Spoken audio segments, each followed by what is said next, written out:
Ladies and gentlemen, in Dutch, I would say I'm stepping into an open door when I say that we all care deeply about the music written by Chopin. Frédéric Chopin has something special. He has this unique voice, and that's something that resonates with a lot of people. And I think most people, if not all of us, listening to classical music, Chopin has something really, really, really special. It's unique in a sense, and he was that also during his lifetime. But Chopin is also seen today as one of these composers that composed music that we still play a lot, that is among the highest levels of virtuosity. These etudes are still studied today with a kind of flavor of mystery, like how Chopin would have done this or that, and how we can practice more or better, or a special technique added to the left hand or the right hand in order to just play that music in a way that many today think he initially played that music himself. If you're watching this channel a little longer, you know that we have a very different viewpoint on that. There is no way that the metronome marks given by Chopin and contemporaries in that time, in the 19th century in general, were to be interpreted as we do them today, where we take one click of the metronome to correspond that one click to the note value in the metronome. There is no way that's untenable. Many metronome marks, hundreds if not thousands, become unreachable, and even many more become musically absurd. When people are playing music today, we generally have the impression that everything we hear is so fast, it's getting faster and faster, that musicians for sure reached those metronome marks that we actually do not care about anymore. We forget about them, and we assume that all the speeds that we derive from those crazy metronome marks are reached.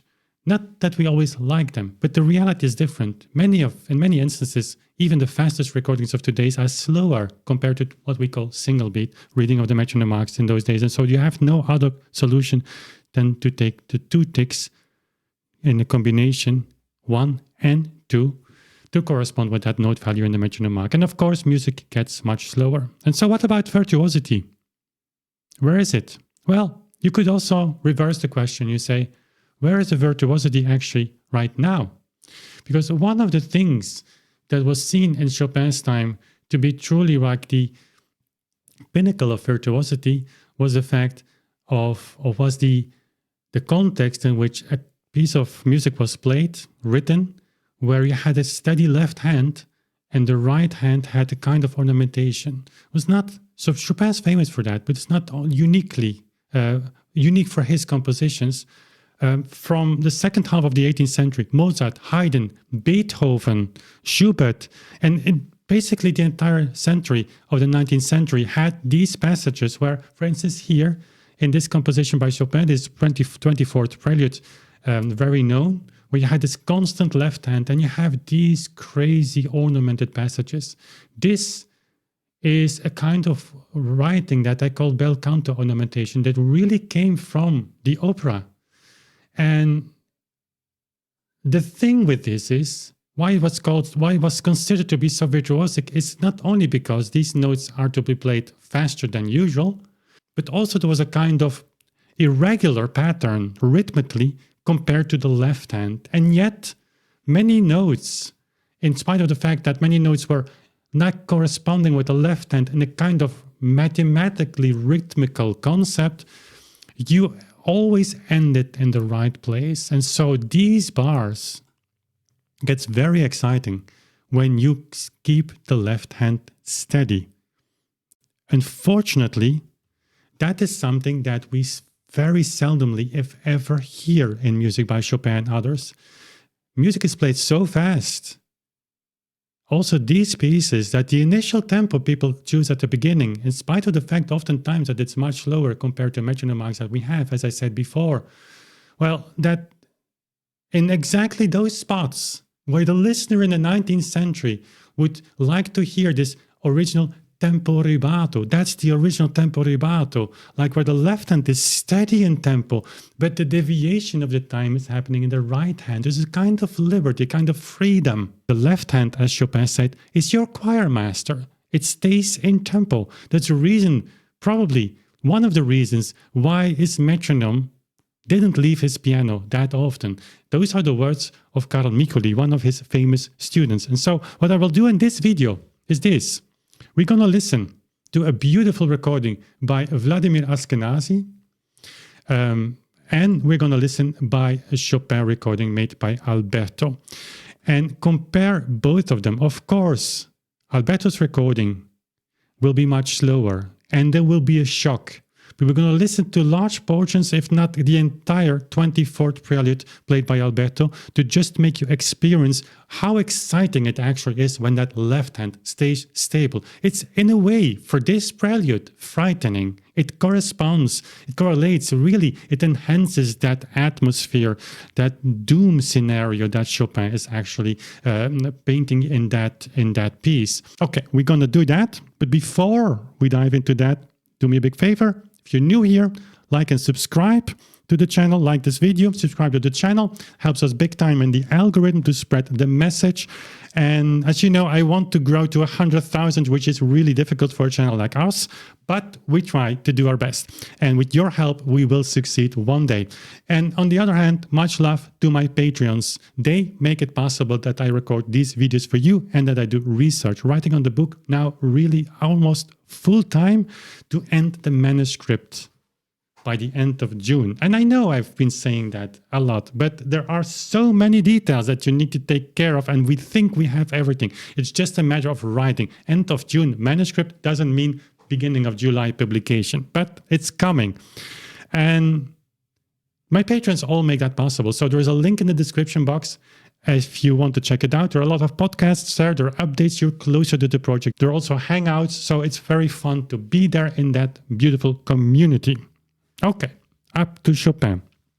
By the way, we're going to release 5 CDs in a kind of similar box to the Beethoven box here, but just 5 CDs with all the etudes, the scherzi, the ballades, and the preludes. Preludes now already on Bandcamp. In the CD box of 5 CDs, of course, also digital downloads and streaming and everything there. That will be released in June. Check the date. Also, there's a link in the description box to my email list, so you get updates whenever we launch products and things like that. But that's for later. Now we're going to listen to Ashkenazy. I'm going to pull up the score so that you have actually an easier time following, I guess. And then we're going to point out to some places that you should listen to. Okay, there we go.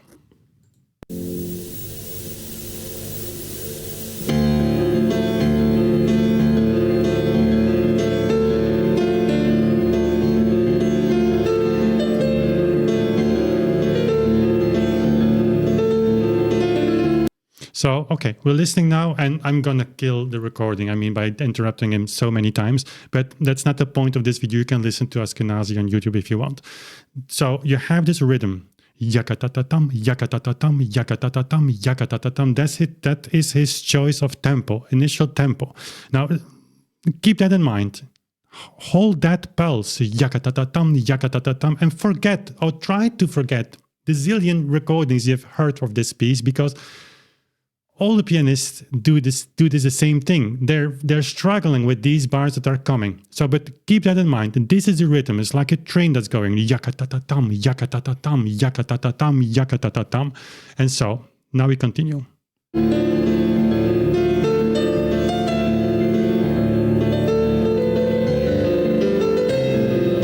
Already here. I can say like this was just so minor. I didn't even notice that. You notice that. Just listen again. You can go back 20 seconds in the video and just listen again for that trill. And everybody does that. It's just a simple trill. Why is it necessary to already slow down here? You have yakatatatam, yakatatatam, but that's not the meaning of the music. And again, the reason that we can listen to this without being annoyed is because we are used to listen to that so many times. So The score, if we say like we want to stick to the score of Chopin, especially the music that's played so often, like Chopin, the score is being replaced by the recordings. The recordings became the score because that's the pattern that we expect to hear. And so guess what? We want to hear that every time. And when we hear it, and even reading the score, we don't even notice that there is something wrong. And yes, right and wrong. What's wrong? I'm not saying Ashkenazy is wrong. He does everything what he wants. I mean, there's nothing wrong, right and wrong in playing music. But if the question is, of course, what Chopin had in mind, what are the compromises you have to make when you play it too fast? These are the compromises. But this is just a minor thing. There is more coming.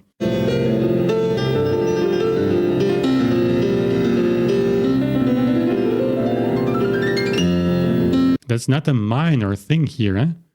It was, I mean, you could calculate this. If some of you actually wants to take the time to calculate what the tempo is of this bar in comparison to the other bars, that will be a huge ritardando. And tempo rubato, this is a tempo rubato. Tempo rubato, again, in this sense, means sticking to the tempo. Your left hand is your choir master. Those are the words by Chopin, by the way. Okay, we continue. There is more.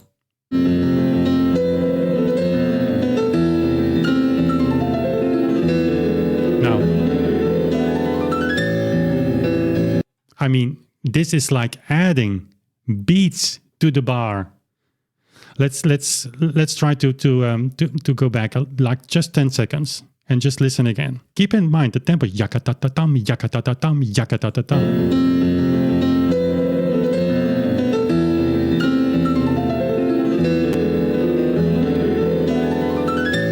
This was yakatatatam pam. I mean, literally, like to the letter of the score. This is unacceptable in the performance practice of that time. So when people talk to us about our work, or you go online and you hear people talk about like, yeah, what these people do, that's crazy. Wim is a flat earther. He doesn't give the facts. This is a fact. This is a fact.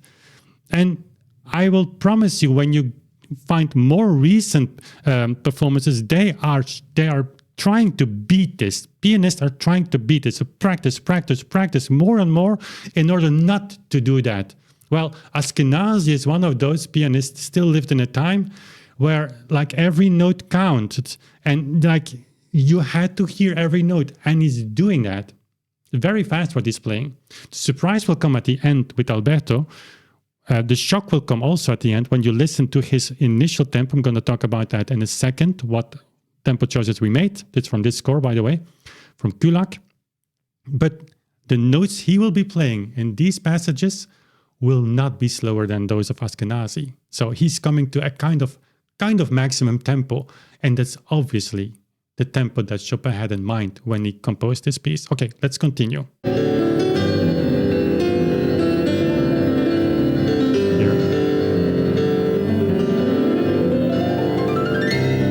I mean, again, it's always the same thing.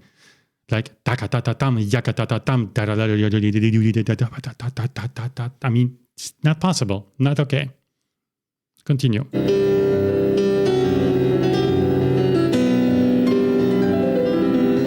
Again. That's just adding, like at the minimum, I think 2/8 notes are added to this bar. So again, it's not saying right or wrong. If you like that, if you like this, it's because you're used to hear that. There is no other explanation. That's my point. And I will make more videos in the future like this, because many of you have been asking, like, when we want to have more music, we want you to talk about what the effect is of whole beat.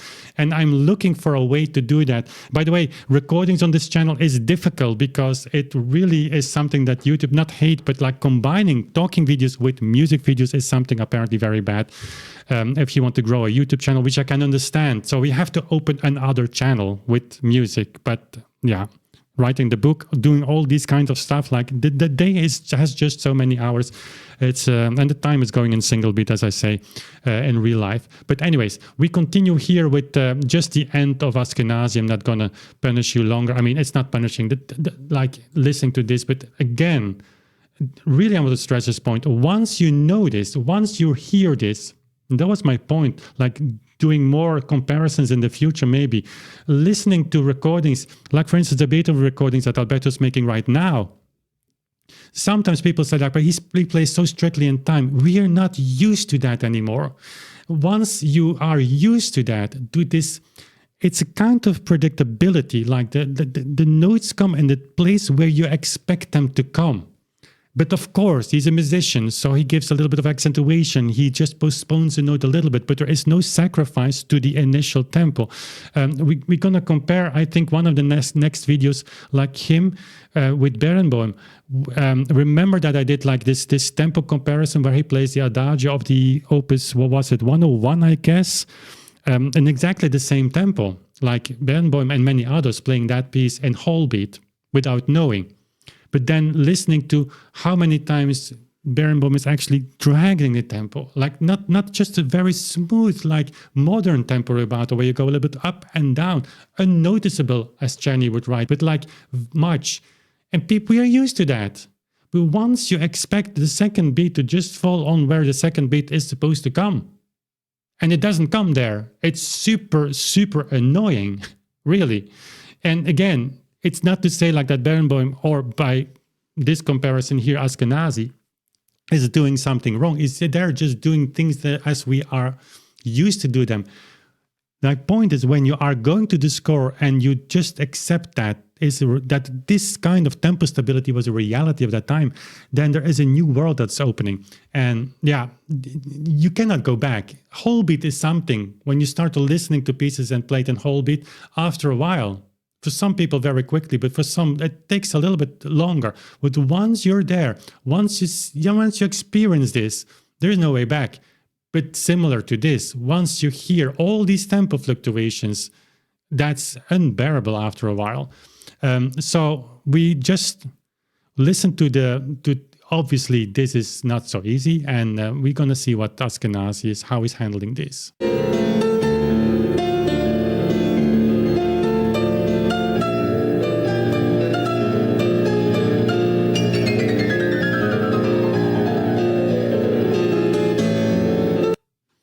Just another tempo, though here it's amazing what these people can do. So he's just slowing down here, and the other places he took the decision to just really slow down, obviously, but like hold the last notes just longer. Obviously, that's not what Chopin had in mind. We're gonna listen now to Alberto's performance.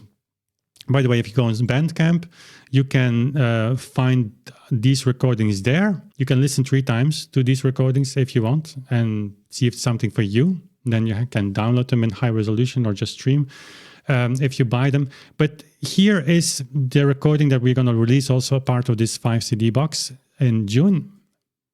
And there is no metronome mark for this recording, for this performance, for this, I should say, piece of music by Chopin. Chopin didn't metronomize his preludes.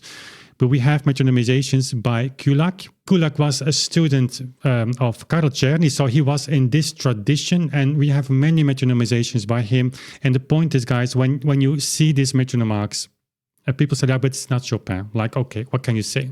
First off, it's a metronome mark given in the 19th century on the request of an editor, a publisher.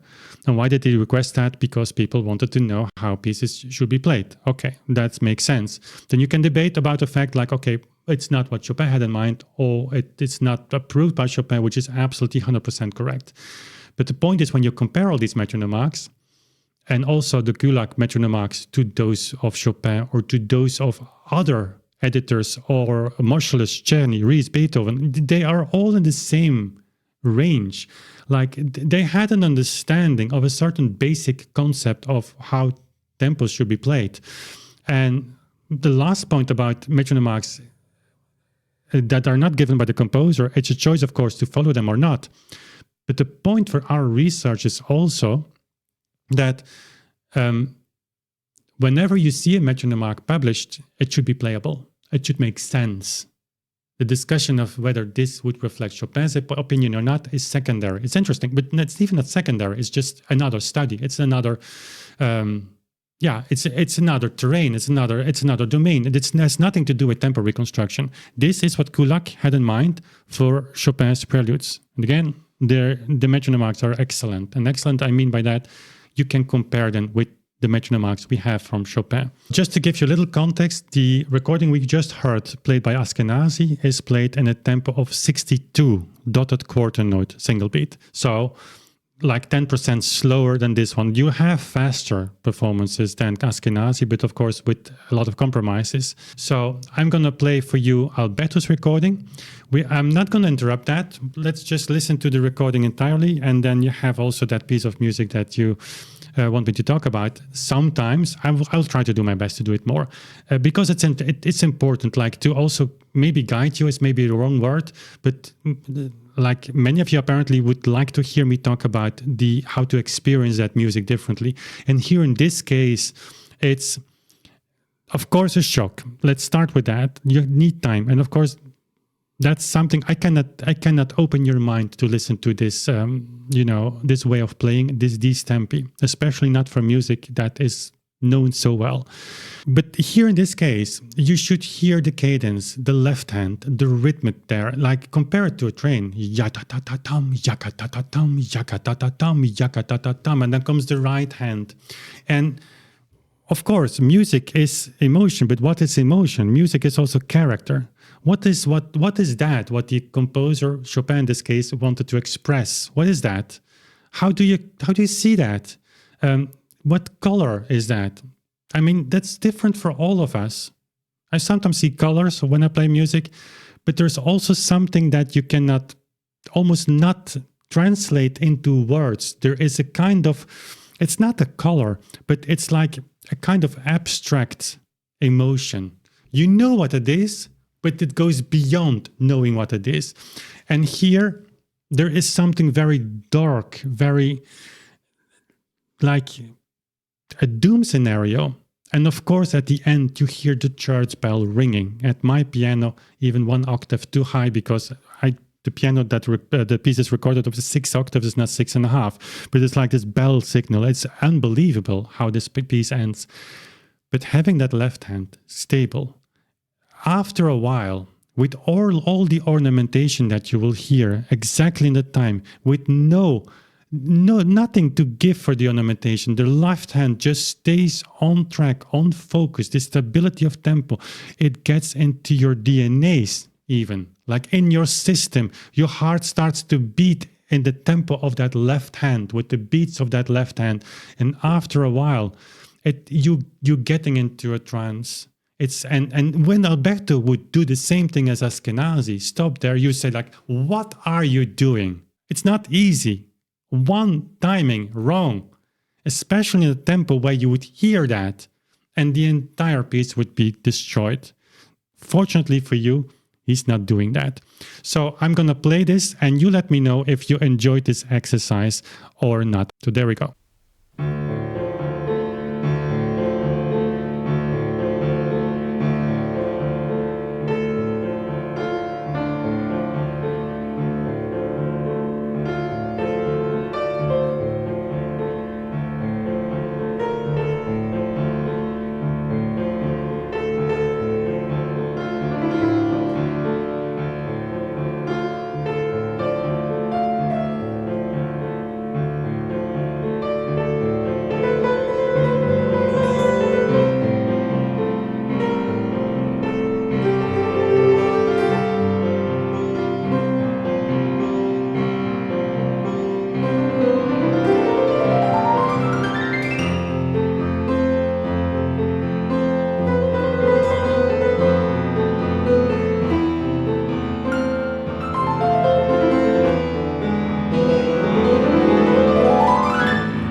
So yeah, what can I say? By the way, this is recorded on the same piano that we are recording the Beethoven notes. So a Viennese pianoforte.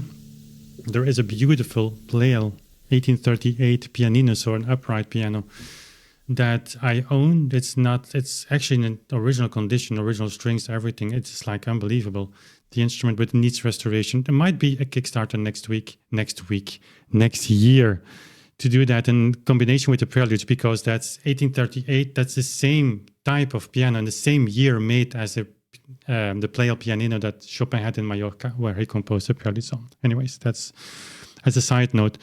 So you go and check out the recording and also compare it to Ashkenazy and others, and you will see in, like, I was not talking during the recording, but there were passages where, like, Alberto reaches a speed in these notes that it's like, just how can you go any faster? Then it becomes a glissando.